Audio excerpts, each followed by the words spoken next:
பேருக்கு பார்த்தீங்கன்னா பிரச்சனை மேலே பிரச்சனை வந்துக்கிட்டே இருக்கும். ரொம்ப தீராத கஷ்டம் இருக்கும். எந்த ஒரு சொல்யூஷனுமே அவங்க லைஃப்பில் கிடச்சிருக்காது. அந்த மாதிரி தீராத கஷ்டமாக இருந்தாலும் சரி, தீராத நோயாக இருந்தாலும் சரி, தீராத மனக்கஷ்டம், பணக்கஷ்டம், எப்படிப்பட்ட கஷ்டமாக இருந்தாலும் சரி, அதற்கும் வாராகி அம்மனுடைய ஒரு சிறப்பான வழிபாடு இருக்குது.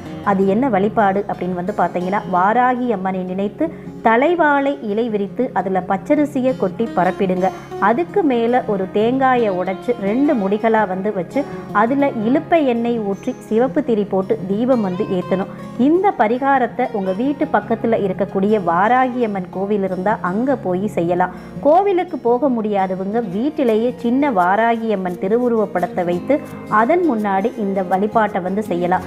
எப்படிப்பட்ட கஷ்டமாக இருந்தாலும் சரி, அந்த கஷ்டம் கூடிய விரைவில் நீங்கிறத நீங்கள் கண்கூடாக பார்க்க முடியும். இந்த பரிகாரத்தை எப்போ பண்ணணும் அப்படின்னு பார்த்தீங்கன்னா, செவ்வாய்க்கிழமை வரக்கூடிய